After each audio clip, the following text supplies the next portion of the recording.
Shambhu border का नाम अब पूरा देश जान गया है, वाकिफ हो गया है। हरियाणा पंजाब सीमा पर यहां पर किसान डेरा डाले हुए हैं, हुंकार भर रहे हैं दिल्ली चलो की। क्यों?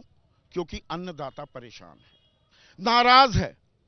जय जवान जय किसान का नारा बुलंद किया जाता है, अन्नदाता से नवाजा जाता है, लेकिन मेहनत की माकूल कीमत किसान को नहीं मिलती है। देश का पेट भर देता है, अपने पेट भरने को पैसे नहीं होते। तो मुख्य मांग क्या है? तीसरा दिन हो गया है इस आंदोलन का, दिल्ली चलो, लेकिन आज विराम लगा है क्योंकि तीसरे दौर की बातचीत भी हो रही है इस वक्त जब मैं आपसे बात कर रहा हूं। किसान कह रहे हैं एमएसपी को कानूनी जामा पहनाया जाए। चौधरी चरण सिंह को भारत रत्न सम्मान दे दिया, डॉक्टर एमएस स्वामीनाथन को भारत रत्न दे दिया, सम्मान दिया, लेकिन किसान का कल्याण कितना और कहां हो रहा है? क्या स्वामीनाथन आयोग की सिफारिशें लागू की जा रही हैं?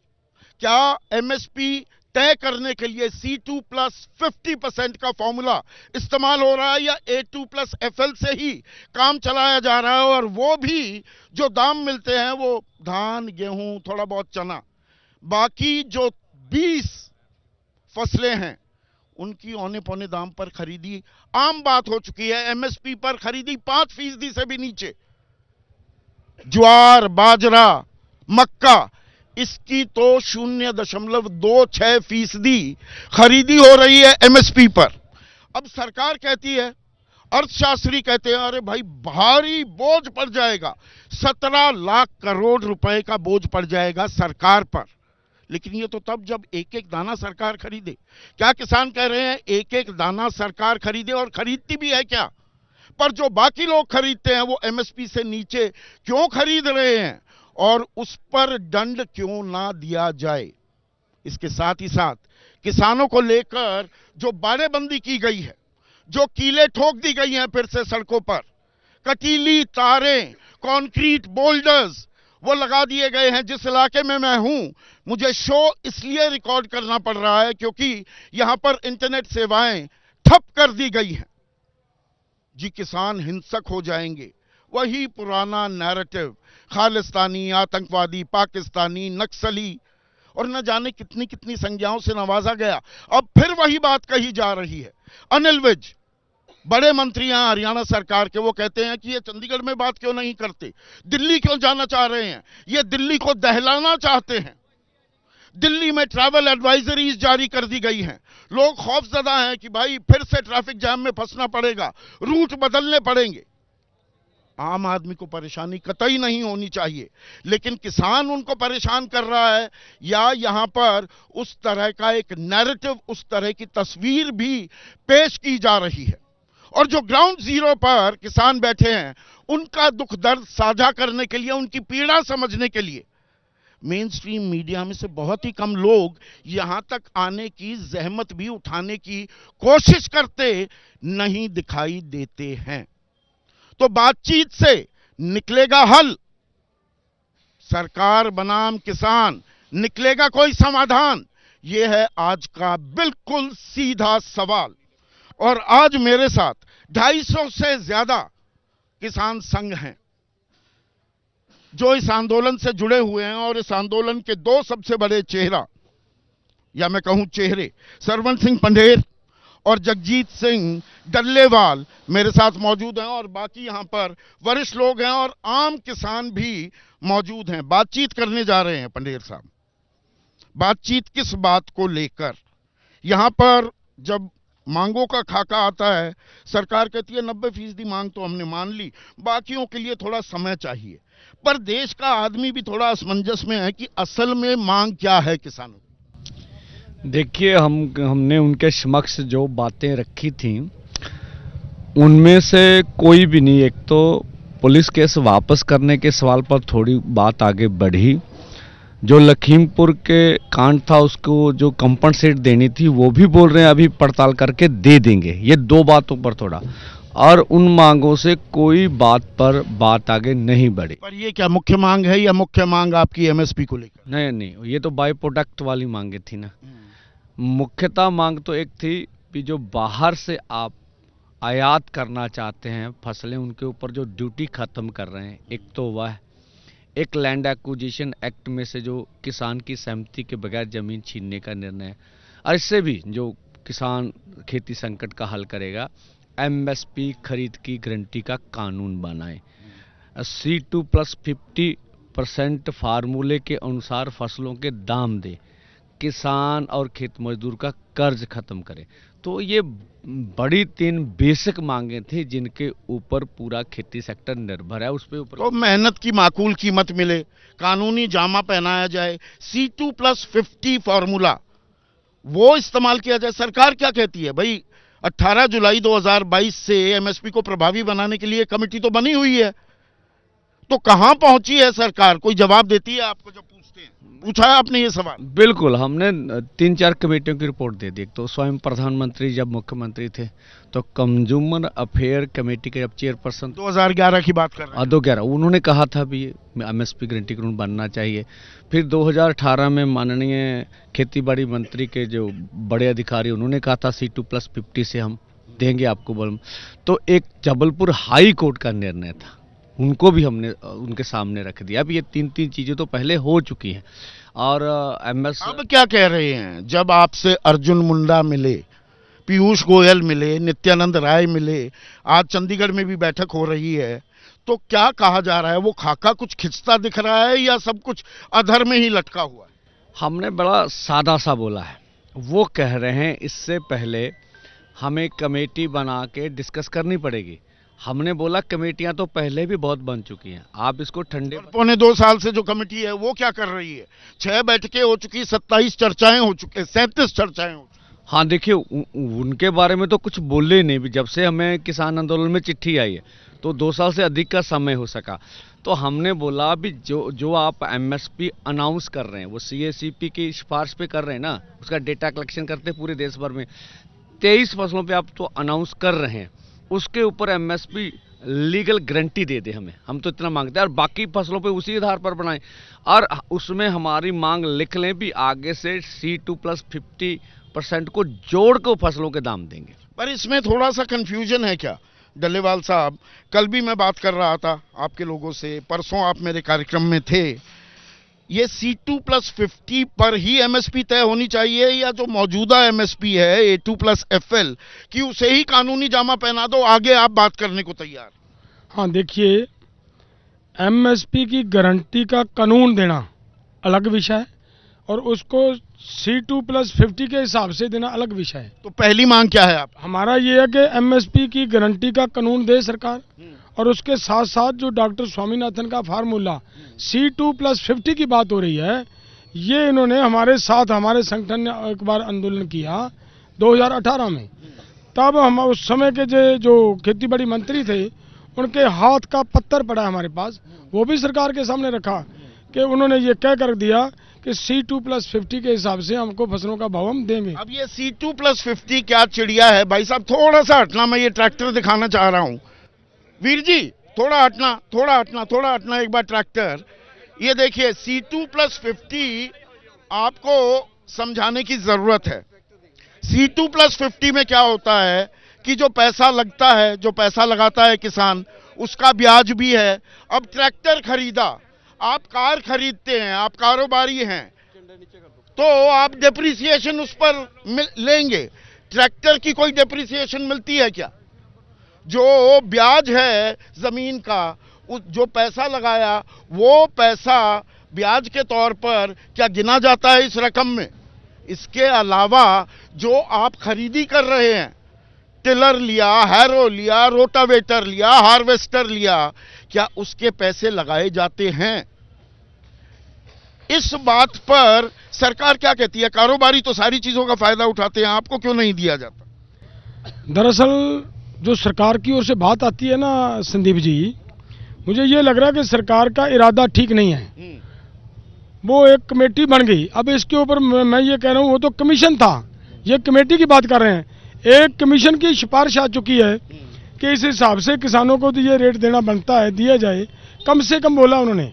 अगर वो भी देने से सरकार अब ये कहे कि इसके ऊपर और कमेटी बनाने की जरूरत है, मुझे लग रहा है तो चंडीगढ़ में जो बैठक होने वाली है, अगर सरकार ये मांग नहीं मानती तो आंदोलन आगे बढ़ेगा।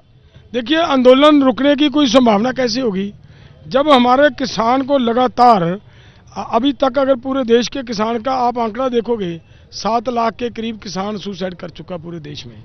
जब हमारा किसान सुसाइड कर रहा है, हर रोज सुसाइड कर रहा है, तो तब तक तो ये आंदोलन रुकने की कोई संभावना नहीं। ये चुनाव से पहले ये आंदोलन क्यों याद आता है? सरकार ये बात लगातार कह रही है जी राजनीतिक साजिश है, विपक्ष के हाथ के आप मोहरा बने हुए हैं। देखिए, मैं क्लियर कर दूं कि चुनाव का समय लाया कौन? हम नहीं लाए। हमने तो इन लोगों को 1 साल पहले से मांग पत्र हमारे बार बार इनके पास जा रहे हैं, पता नहीं कितनी बार जा चुके हैं। 3 मांग पत्र तो मैं आपको गिना सकता हूं। पूरे भारत के अंदर डिप्टी कमिश्नरों के माध्यम से मांग पत्र भेजा गया, फिर हमने गवर्नर के माध्यम से मांग पत्र भेजा गया, राष्ट्रपति जी को जाकर मांग पत्र देकर आए, प्रधानमंत्री जी को मांग पत्र दे दिए। वो जब उनके ऊपर कोई काम नहीं करेगा, उनकी वेट करते कर जब उनको मांग पत्र देते हैं तो वो ये कहते हैं कि अब मुझे बर्दाश्त की इंतहा हो रही है। बर्दाश्त की इंतहा हो रही है। पर बर्दाश्त की इंतहा में अब आप हरियाणा से क्योंकि ताल्लुक भी रखते हैं, अनिल विज कहते हैं चंडीगढ़ में बैठ के बात क्यों नहीं करते भाई, दिल्ली जाने का इतना शौक क्यों है, दिल्ली को दहलाना चाह रहे हैं। संदीप जी, हम माननीय गृह मंत्री हैं हमारे राज्य के अनिल विज जी, उनसे कहना चाहते हैं 13 महीने तो हम दिल्ली के बॉर्डर पर बैठे, उसके बाद जैसे डल्लेवाल जी ने कहा 26 महीने तक तो हम मांग पत्र जो हमारे थे, जो 9 दिसंबर 2021 को प्रधानमंत्री कार्यालय से जो हमारे को चिट्ठी दी गई थी, जो उस पर लिख के दिया गया था, वो हमारी मानी हुई मांगों को लागू करवाने के लिए तो दिल्ली जा रहे हैं ना।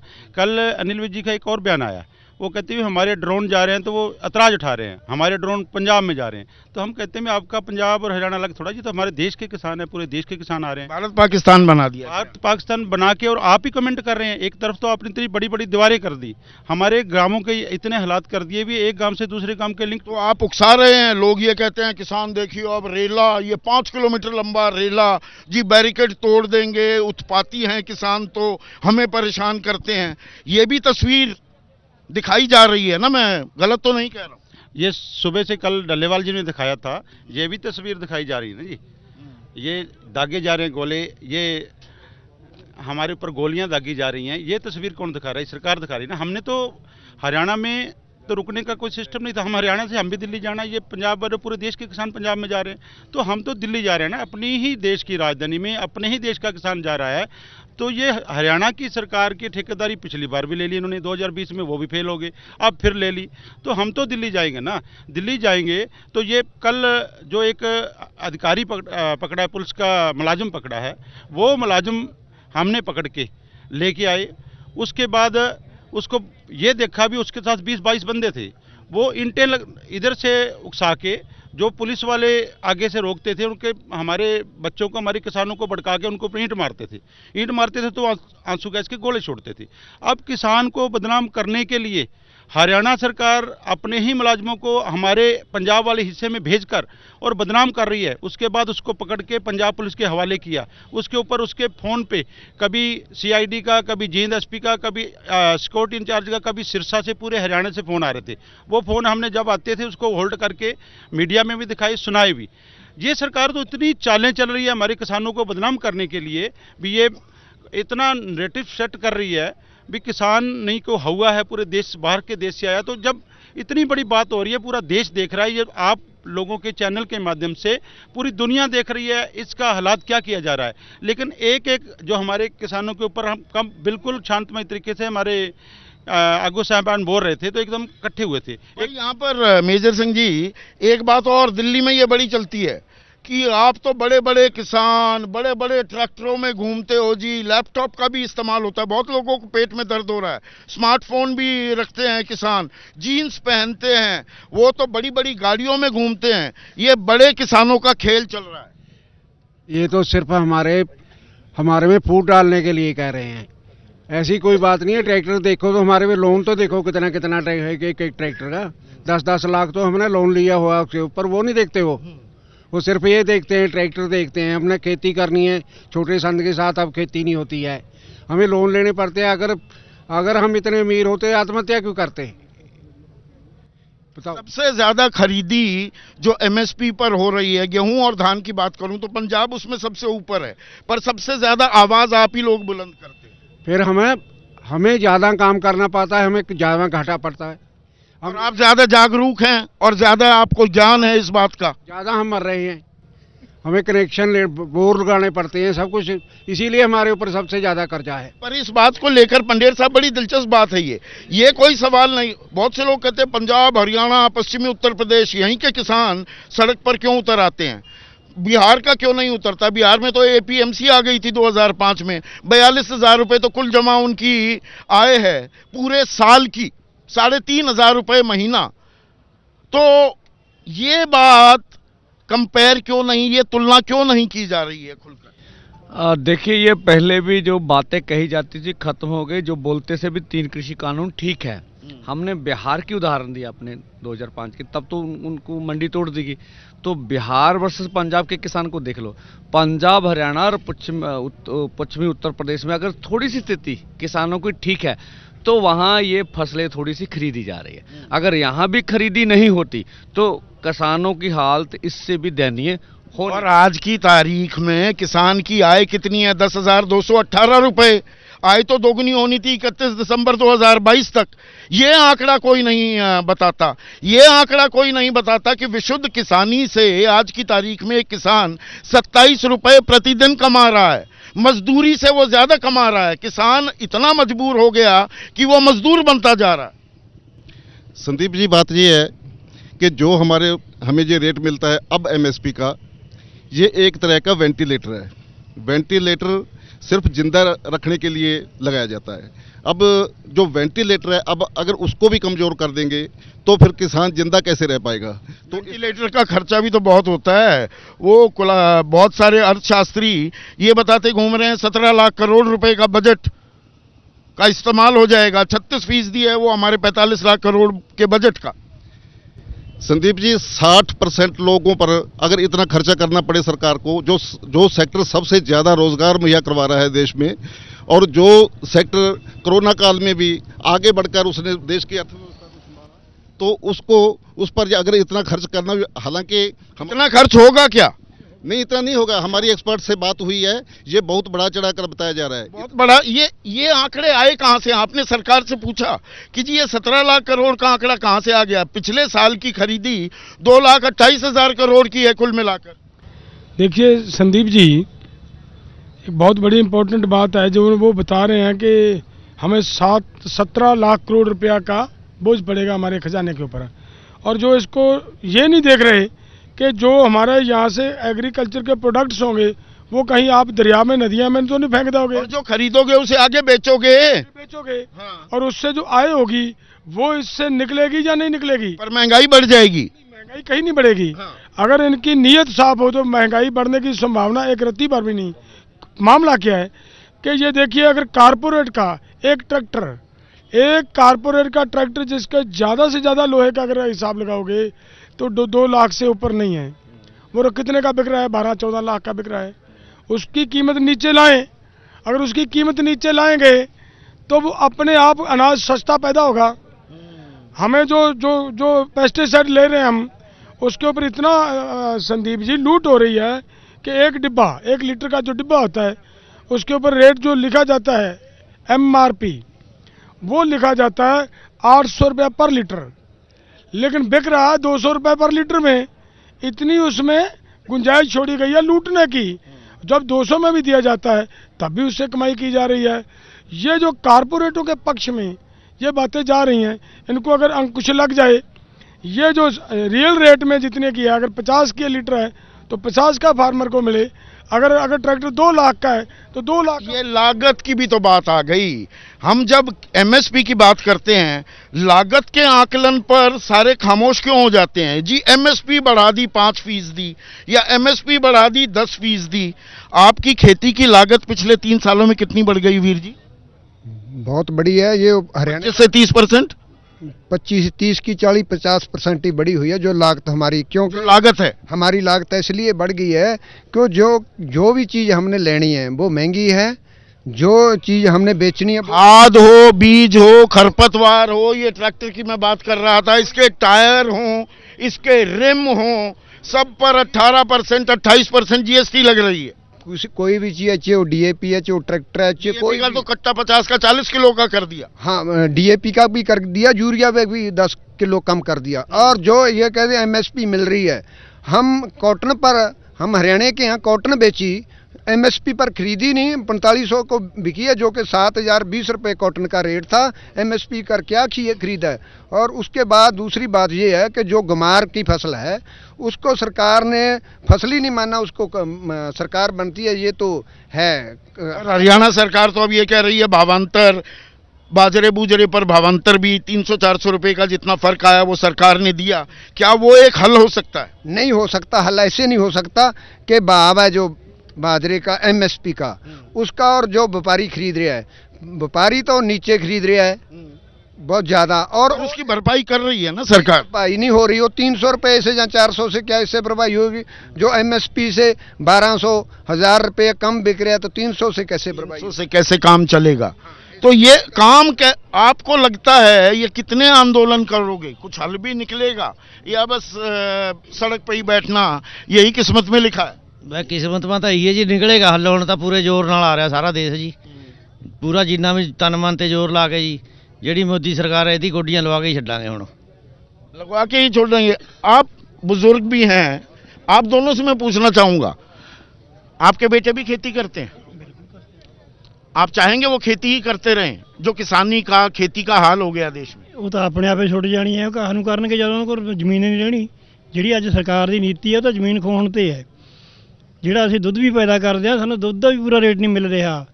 ਬਾਜ਼ਾਰ ਦੇ ਵਿੱਚ 200 ਰੁਪਏ, ਸਾਡੇ ਵਾਲਾ ਉਹੀ 40-20 ਰੁਪਏ। ਇਸ ਕਰਕੇ ਜੋ ਅਸੀਂ ਉਹਨਾਂ ਨੂੰ ਪੈਦਾ ਕਰਨ ਵਾਲੀ ਸਮਾਨ ਲਿਆਉਣਾ, ਦਾਣਾ ਵਗੈਰਾ, ਉਹਦੀ ਬਹੁਤ ਕੀਮਤ ਵੱਧ ਗਈ ਹੈ। ਦੁੱਧ ਦੀ ਕੀਮਤ ਹੈ ਨਹੀਂ, ਇਸ ਕਰਕੇ ਅਸੀਂ ਆਪੇ ਛੱਡ ਦਾਂਗੇ। ਸਰਕਾਰ ਨੇ ਲੈ ही लेनी। दिल्ली में बैठे लोग बताते हैं अरे किसानों की तो मौज है, इनकम टैक्स देना नहीं पड़ता, एग्रीकल्चर पे टैक्स नहीं लगता, ये तो खामा-खा का झंडा बुलंद करते रहते हैं, आंदोलन जीवी हो गए हैं आप लोग। ਇਹ ਤਾਂ ਲੁੱਟ ਕਰ ਰਹੇ ਆ ਜੀ ਕਿਸਾਨਾਂ ਦੀ। ਸਾਡਾ ਪਾਣੀ ਲੁੱਟਿਆ ਜਾ ਰਿਹਾ ਹੈ, ਇੱਥੇ ਮੁਕਤ ਲੈ ਰਹੇ ਸਾਰਾ ਪਾਣੀ। ਸਾਡਾ ਪਾਣੀ ਕਿੱਥੇ ਪਹੁੰਚਾ ਦਿਆ ਸੈਂਟਰ ਦੀ ਸਰਕਾਰ ਨੇ। 5-5, 600 ਫੁੱਟ ਡੂੰਘੇ ਬੋਰ ਕਰਨੇ ਪੈ ਰਹੇ ਆ ਸਾਨੂੰ। ਬਹੁਤ ਵੱਡੀ ਮੋਟਰਾਂ ਪੈ ਰਹੀਆਂ 20-20, 25-25 ਪਾਵਰ ਦੀ। ਸਾਡਾ ਪਾਣੀ ਮੁਕਤ ਲੈ ਰਹੇ ਆ ਲੁੱਟ ਕੇ। ਉਹ ਪਾਣੀ ਨਹੀਂ ਸਾਨੂੰ ਮਿਲ ਰਿਹਾ ਪੂਰਾ। ਉਹ ਪਾਣੀ ਦੇਣ, ਸਾਨੂੰ ਕੀ ਲੋੜ ਹੈ ਇੰਨੇ ਡੂੰਘੇ ਬੋਰ ਕਰਨ ਦੀ? ਸਾਡੇ 1-1 ਏਕੜ ਨੂੰ ਪਾਣੀ ਲੱਗੇ ਸਰਕਾਰ ਦੇ, वो साडा पानी मुफ्त ले जा रही है। पानी सानू देना चाहिए पंजाब नूं। आप युवा हैं, थोड़ा सा एक बार आगे खड़े होइएगा। आप आ जाइए। अब सरकार कहती है, अखबारों में, टीवी चैनलों में ये बात आई जी, देखिए चौधरी चरण सिंह को भारत रत्न दे दिया, किसानों का कितना सम्मान कर दिया, डॉक्टर स्वामीनाथन को भारत रत्न दे दिया। तो यहाँ तो सरकार सम्मान कर रही है किसानों का, आप कह रहे हैं आपका कल्याण नहीं हो रहा। ਜਿਹੜਾ ਲੀਡਰ ਕਹਿੰਦਾ ਵੀ ਕਿਸਾਨ ਬਹੁਤ ਸੁਖੀ ਹੈ ਜੀ, 10 ਦਿਨ ਸਾਡੇ ਕੋਲ ਲਵਾ ਕੇ ਛੱਡੋ, ਫਿਰ ਦੱਸੋ ਉਹਨੂੰ ਵੀ ਕਿੱਕਣਾ ਕੰਮ ਹੁੰਦਾ ਜੀ ਖੇਤਾਂ 'ਚ। ਦਿਨ ਰਾਤ ਇੱਕ ਕਰਨਾ ਪੈਂਦਾ ਜੀ। ਕਦੇ ਕਿਸੇ ਨੂੰ ਸਮਾਮੀ ਰਾਸ਼ਨ ਦੇ ਦਿਆ, ਕਦੇ ਕਿਸੇ ਨੂੰ ਜੀ। ਕਿਸਾਨ ਸੜਕਾਂ ਪਰ ਆਏ ਬਈ, ਸਰਕਾਰ ਨੂੰ ਕਿੱਥੇ ਦਿਖਦੇ ਆ? सरकार को दिखते नहीं है किसान, क्या ऐसा है? बिल्कुल जी। अगर हमको हमारी लागत का मूल्य नहीं मिलेगा, आप कह रहे हो कि जो C2+50 है उसके उल्ट जो सरकार लागत के मूल्य पे ही तय करती है, अगर उसका बीच का डिफरेंस नहीं पूरा हो रहा तो हमारी लागत कहाँ से पूरी हो जाएगी? हम तो कर्जदार भी हो रहे हैं और हमारे किसान खुदकुशी भी कर रहे हैं। हम कहाँ जाएंगे जी? धीरे धीरे हमारी ज़मीन भी इस तरह कर्जदार बैंक के पास हमारी रहन है। लोन बड़े बड़े हुए हैं, लोन ताँ हुए हैं। अगर ये धुआं है, इसके कारण आप देखिए हमारी लागत कहाँ पे चली गई। बड़े बड़े ट्रैक्टर, बड़ी बड़ी मशीनरी हमको खरीदनी पड़ रही है, उसका कौन देगा इंटरेस्ट? कोई इंटरेस्ट। आप कानून को कानून ही नहीं मानते। दिल्ली में बैठे तो लोग ये कहते हैं ना, पराली भी जलाओगे, आंदोलन भी करोगे, एमएसपी भी चाहिए, मांगे बढ़ती चली जाती हैं। कोई शौक थोड़ी है हमको आंदोलन करने का। हम यहाँ पे बैठे हैं सड़क पे बैठना किसको शौक है?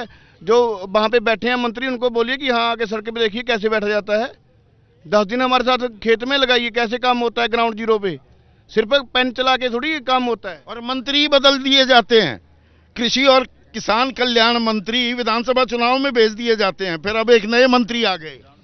इससे प्राथमिकता कितनी दिखती है सरकार की?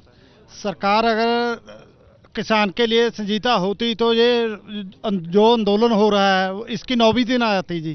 किसान का बेटा बॉर्डर पे है, किसान खेत में मार रहा है जी, सड़क पे मार रहा है। सरकार संजीदा ही नहीं है। किस मंत्री का बेटा किस बॉर्डर पे है, कौन सा मंत्री खेती कर रहा है? ये तो सिर्फ बंद कमरों में बैठकर सिर्फ पेन चलाना जानते हैं। फिर कागजों में तो 40% से ज्यादा हमारे सांसद वो किसान है। और नहीं, वो कागजों में ही है ना जी, हकीकत में नहीं है जी। जो किसान है, किसान तो ये बैठे हैं जी सड़कों पे, वो बैठे हैं जी हमारे किसान लीडर, वो तो कागजों में ही है। किसान और किसानी क्या प्राथमिकता नहीं है सरकार की?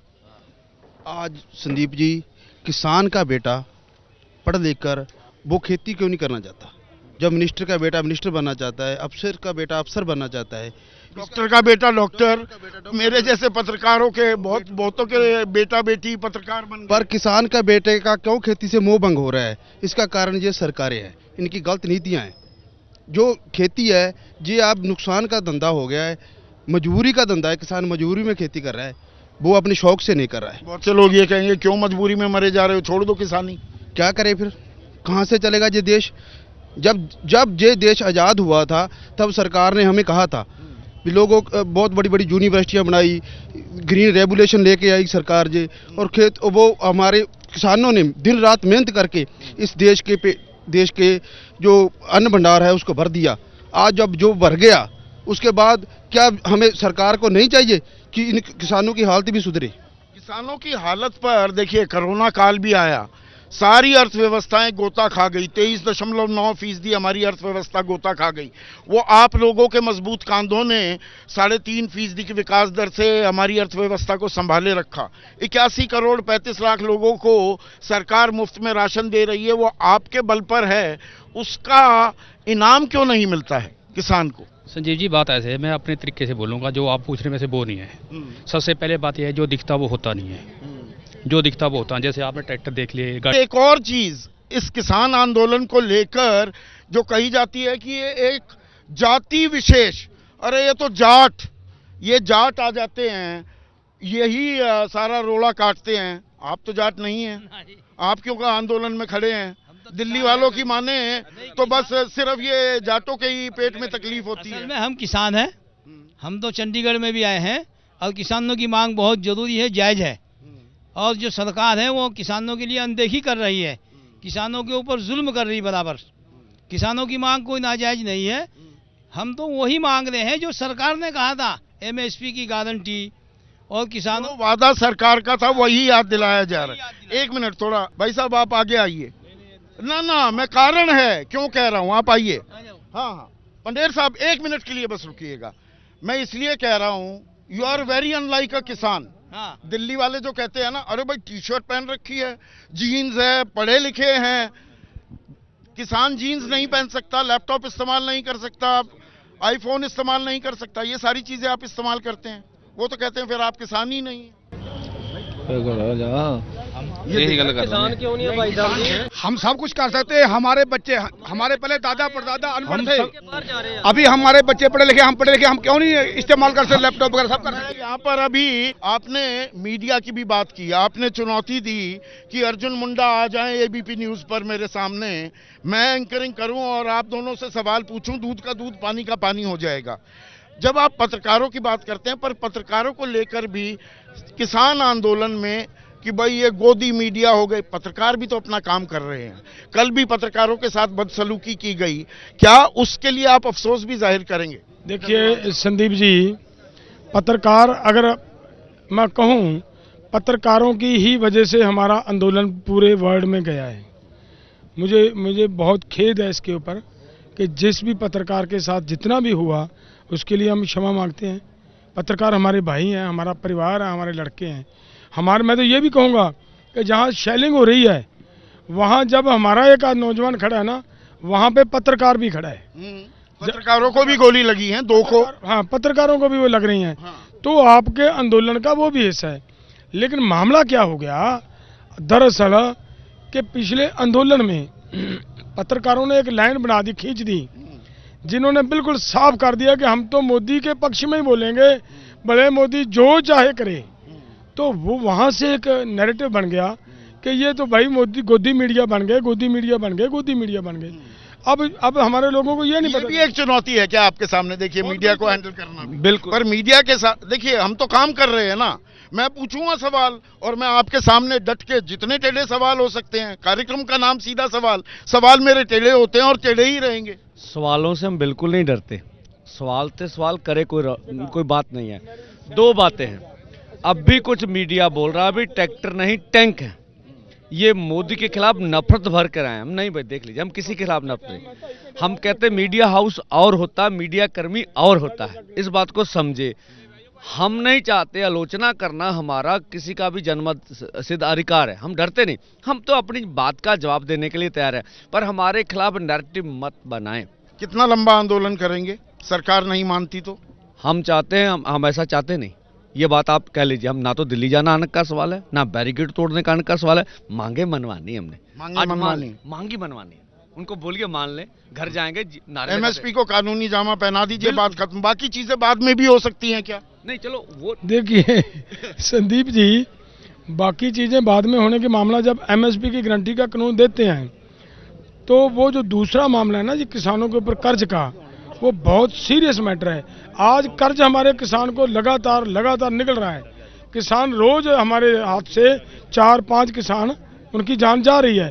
उनको बचाने के लिए इमीडिएटली अगर सरकार इसके ऊपर ध्यान दे, एक बार ऋण मुक्त करना जरूरी है, और सेकंड बात एमएसपी की गारंटी का कानून देना जरूरी है, और उसके आगे डॉक्टर स्वामीनाथन के फार्मूले अनुसार अगर उसको भाव मिल जाए तो मुझे लग रहा है कि किसान आगे से कर जाएंगे। कितना लंबा आंदोलन करने को तैयार हैं? पिछली बार 378 दिन 750 किसानों ने जान भी गंवाई उसमें।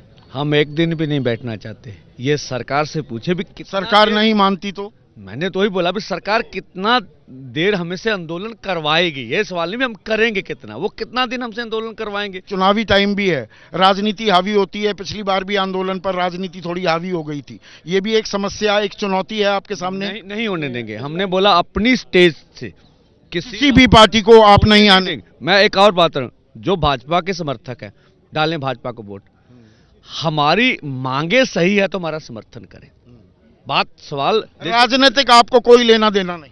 ना देखिए, पिछली बार हमारा संदीप जी एक इतिहास रहा है, अगर आंदोलन गैर राजनीतिक रहा, नॉन पॉलिटिकल रहा, किसी पॉलिटिकल को हमने हमारी स्टेज के करीब नहीं आने दिया, इसीलिए जीता है क्योंकि हमारे साथ आम आदमी पार्टी का आदमी भी होगा, बीजेपी का आदमी भी होगा, कालियों का आदमी भी होगा, कांग्रेस का आदमी होगा, आरजेडी का आदमी होगा, सभी तो पार्टियों के लोग हमारे किसान हैं ना।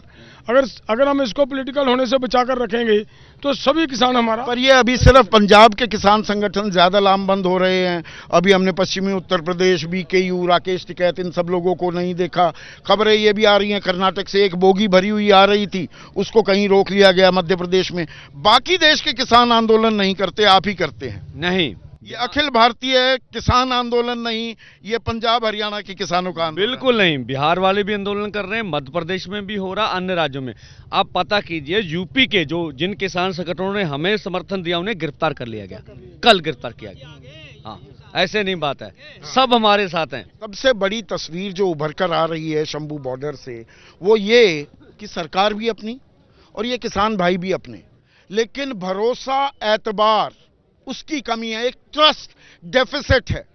किसान कह रहे हैं कि हम मांग नहीं रहे, ये सरकार ने भरोसा दिया था। जो तमाम मुद्दे उठाए जा रहे हैं, उस भरोसे को अमल में लाने की बात हो रही है। तो इसमें नैरेटिव गढ़ने के बजाय, और जैसे बातचीत अभी चंडीगढ़ में चल रही है, बातचीत के जरिए अगर हल निकले, उसमें किसान का भी कल्याण है, देश भी खुशहाल होगा, आम आदमी भी परेशान नहीं होगा। क्या ये हो पाएगा? यही देखने वाली बात है।